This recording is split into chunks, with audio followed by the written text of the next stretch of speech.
ભગવાનનો પ્રાગટ્ય થયું અને જેવું પ્રાગટ્ય થયું અયોધ્યા આખી શણગારવામાં આવી. અયોધ્યા શણગારવામાં આવી પછી તો અયોધ્યામાં જ્યાં જોવો ત્યાં આનંદ આનંદ આનંદ. ધીરે ધીરે ધીરે સમય ગયો છે અને રામ, લક્ષ્મણ, ભરત અને શત્રુઘ્ન આ ચારે ભાઈઓ મોટા થાય છે. 11મા દિવસે નામકરણ સંસ્કાર થયું છે. આપણું શાસ્ત્ર કહે છે બાળકોના નામ ક્યારે રાખવા જોઈએ? આપણા ગુજરાતીમાં નવું જ લાવ્યા, છઠ્ઠી દિવસે. હવે છઠ્ઠી દિવસે નામ નથી પાડવાના. સાંભળજો, છઠ્ઠીના દિવસ સુધી તો રાશિ ન જોવડાવાય. આ તો હજી જન્મ થયો હોય તાતા શાસ્ત્રીજી કઈ રાશિ આવે, હક લેવા દે. શાસ્ત્ર એમ કહે છે, હંમેશા આ શબ્દ યાદ રાખજો, છઠ્ઠીના દિવસે પેલા સૌથી પેલા વિધાતા લેખ લખે. એટલા માટે તમને ખબર હોય પીપળાના ઓલા પાન મૂકે ને, એ પીપળાની અંદર ખરેખર વાસ્તવમાં બ્રહ્માનું આવાહન થાય. અને પછી એક એક પીપળા ઉપર બ્રાહ્મણ દેવતા આવીને લખે તમ સુખી ભવ, તમ વૈરાગીવાન ભવ, તમ આયુષ્યવાન ભવ. એવા પાન ઉપર એવા એવા શબ્દ લખવામાં આવે. અને હવે તો બધું નામ પાડવાની કોને ખબર, ઉતાવળ ઉતાવળ ઉતાવળ. છઠ્ઠીના દિવસે આપણે ત્યાં નામકરણ નથી થતું, 11મા દિવસે નામકરણ સંસ્કાર થાય છે. આ એનો પુરાવો અહીંયા છે. વાલ્મીકી રામાયણમાં લખેલું છે ચારે બાળકોના નામ થયા છે. જ્યેષ્ઠ રામ તથૈકાદશમ તુમ ચ નામકર્મ તથા કરે.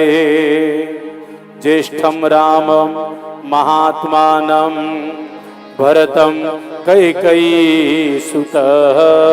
ભરતમ કૈકેયી સુત. સૌમિત્રમ લક્ષ્મણમિતિ શત્રુઘ્નમ ચ પરમ તથા વસિષ્ઠમ પરમ પ્રીતા નામાની કુરુતે તદા. નામાની કુરુતે તદા. આમાં વાલ્મીકી રામાયણમાં લખેલું છે અતિ એકાદશે ચૈવ.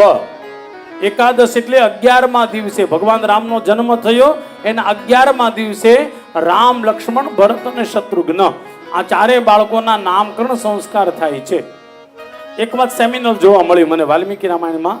રામ, લક્ષ્મણ અને ભરત, શત્રુઘ્ન આ ચારે બાળકોના નામ ક્યાં પાડ્યા? તો કે ગૌશાળાની અંદર. કૃષ્ણ ભગવાનનું પણ નામકરણ સંસ્કાર ક્યાં થયું? ગૌશાળાની અંદર. હવે આ વાત ઉપરથી મને બહુ મજા આવે એટલા માટે આપણે ત્યાં નિયમ છે, બાળકોનું નામકરણ થાય ને ત્યારે ગાય માતા આજુબાજુમાં હોવા જોઈએ, અથવા ગાયનું છાણ, ગાયનું મૂત્ર કોક આજુબાજુમાં કાંઈક હોવું જોઈએ. મારા ગુરુદેવ ભગવાન એમ કહેતા બાળકનો જન્મ થાય, જન્મથી લઈ અને 18મા દિવસ સુધી ગાયના છાણનો એને સ્પર્શ કરાવો. બે ત્રણ એક વૈજ્ઞાનિક કારણ પણ એવું છે કે નાના નાના બાળકોને કોઈ બેક્ટેરિયા એને અડે નહીં. તમને બધાને ખબર ગાયના છાણની, ગાયના ગૌમૂત્રની એટલી તાકાત છે. આમાં તમે આમાં કોઈ બેઠા હોય ખબર હોય, જોયું હોય તો એક બાજુ ગાયનું છાણ રાખો ને એક બાજુ ભેંસનું છાણ રાખો.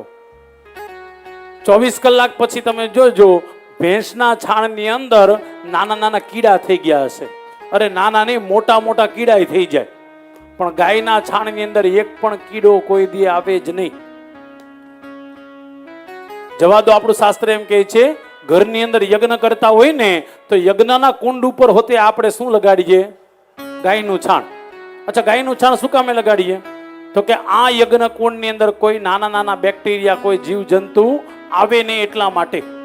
અને બ્રાહ્મણો ત્યારે મંત્ર બોલે ગૌમૂત્રમ ગોમયમ ક્ષીરમ દધિશર્પી કુશોદકમ યજ્ઞસ્થલ વિશુદ્ધ્યર્થમ પંચગવ્યમ કરોમ્યહમ. આપણે ત્યાં ભગવાનની પૂજામાં 5 વસ્તુનું બહુ મહત્વ છે. એમાં આ પંચગવ્ય. પંચગવ્ય કેવી રીતના બને?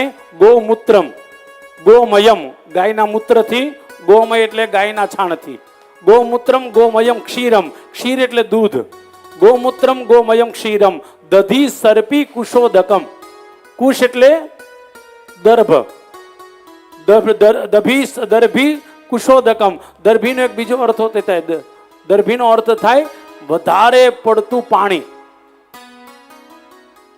યજ્ઞ કરતા બ્રાહ્મણોને પૂછો એટલે કે કયું પાણી, કયું જળ? તો કે ગંગાનું જળ.